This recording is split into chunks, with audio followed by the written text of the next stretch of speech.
Enem Social, eu vou revisar com vocês hoje assuntos que caem do Enem de triângulo retângulo. São 4 principais assuntos. O primeiro é de condição de existência. A gente sabe que um triângulo só pode existir se e somente se um dos seus lados for maior do que o valor absoluto da diferença dos outros dois lados e menor do que a soma dos outros dois lados. Como vocês podem ver pelo slide, fica mais fácil visualizando do que eu falando. A segunda é a semelhança de triângulos. A gente tem 3 casos de semelhança de triângulos.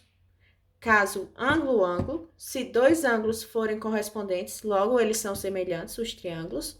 Temos o caso lado-lado-lado, se seus 3 lados forem proporcionais, então os triângulos são semelhantes. E o terceiro e último caso, que é caso lado, ângulo, lado. Se o triângulo tiver 2 lados proporcionais e um ângulo igual, os 2 triângulos são semelhantes. O terceiro caso é a área do triângulo. A gente sabe que a área do triângulo é base vezes a altura dividido por 2. Só repetindo, é base vezes a altura dividido por 2. Esse é o terceiro assunto mais recorrente do Enem sobre triângulos retângulos. E o quarto, e não menos importante, trigonometria do triângulo retângulo. Qual é a trigonometria do triângulo retângulo? É o seno, cosseno, a famigerada tangente, que a gente tem que lembrar porque cai bastante. Não só cai nas questões de triângulo, mas também cai nas questões do círculo trigonométrico. Mas o que é trigonometria? Trigonometria é a área da matemática que estuda as relações envolvendo os lados de um triângulo retângulo.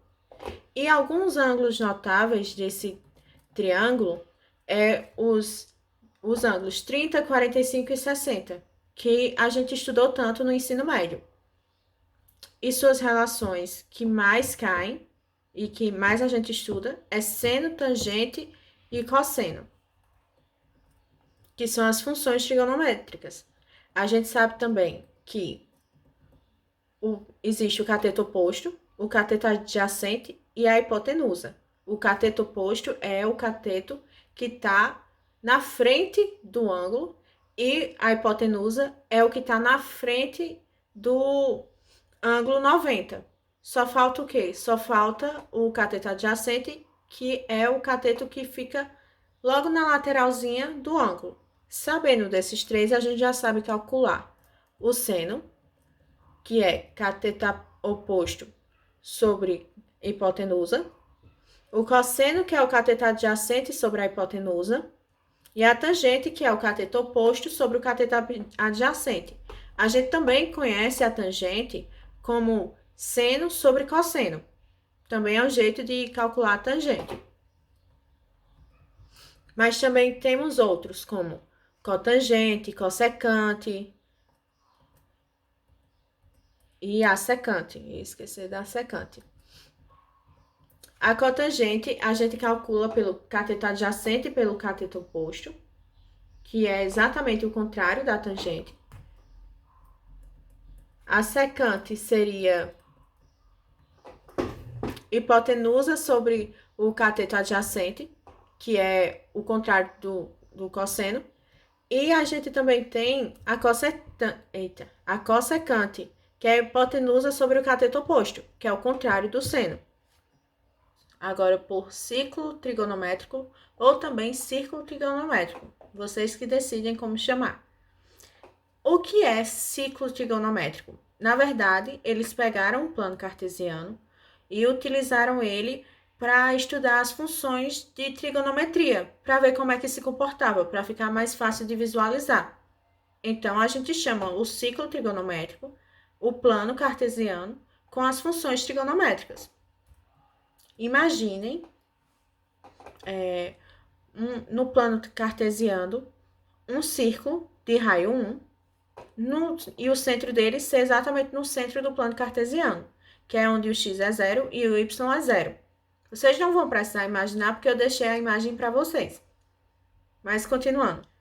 Vocês vão perceber que o círculo foi dividido exatamente em 4 partes, que são os quadrantes, e que a gente vai mover os ângulos em sentido anti-horário. Em vez de ser para a direita, vai ser para a esquerda. Então, subindo, a gente vai ter 90, depois 180, depois 270, depois 360, que também pode ser o zero. E assim por diante. Depois de 360, o 405, depois do 405, o 450 e assim por diante.